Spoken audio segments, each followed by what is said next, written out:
1996, and I played in the Free Jazz Festival in Rio, and I really enjoyed the audience so much. And one thing that I noticed is that people really seem to understand the effect that they have on a performer. They really understand that if they give a lot of energy to the performer is going to be able to do their best performance.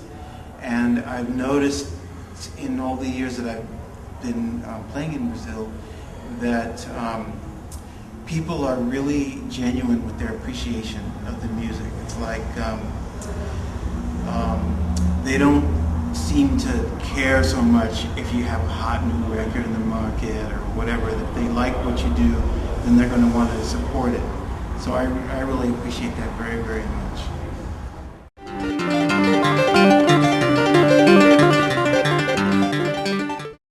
Well, we originally met because we did this project together in Buzios, and I didn't know who he was, but some people, found him for me and said, "Oh, we think this would be a good guy for you to play with." And the chemistry was so good that we decided to continue working together after that. And I just, so let's see, that was maybe about 4 or 5 years ago. And since then, almost every time I've been in Brazil, we've played together. And one thing that I can say that I really enjoyed about working with him is that his energy, the energy that he brings to playing his music, and the energy of who he is as a person is so pure and so good and so positive. And that really comes through. He's not just a good musician, but also he's a really good person.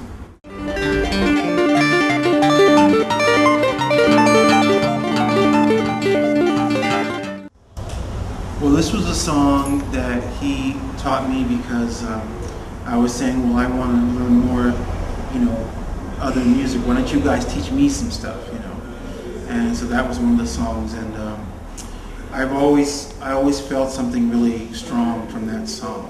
And every time we played that live together, it was just a really special thing. And I know that the song is really important and special to him.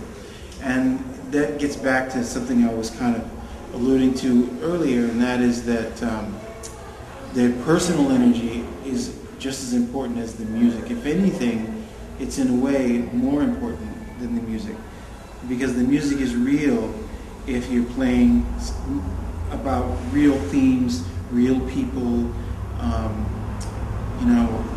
then it's not just sort of an academic exercise, or it's not just a job to make money or to get recognition or whatever.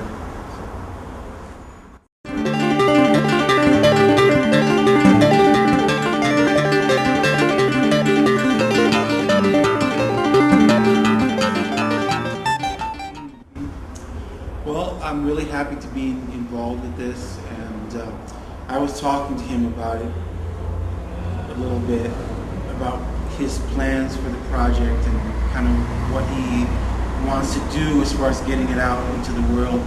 And I think that it's going to be more successful than he realizes. And I think that, I hope that my participation will help people to pay attention to it in the first place. But once they discover him and his music, then I'm sure that they're going to be fans for life. And he's thinking about the Brazilian market, which of course is #1 for him. But I think there are people all around the world who are going to want to hear this music for sure.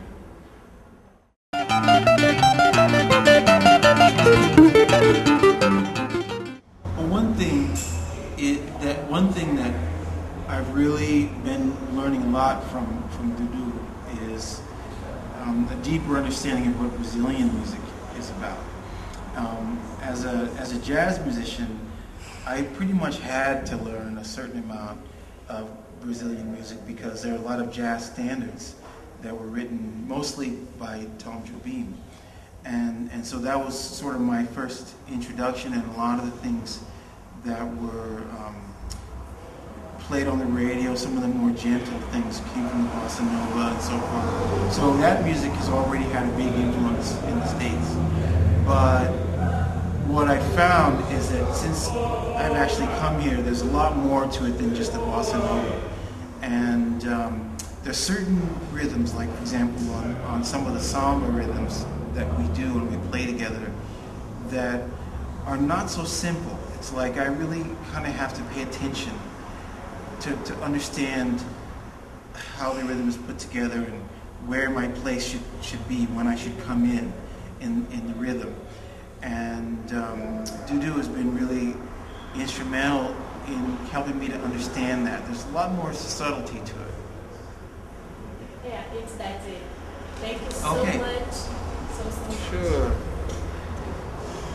Thank Okay. you. Nice to meet you. Yeah, nice to meet you too.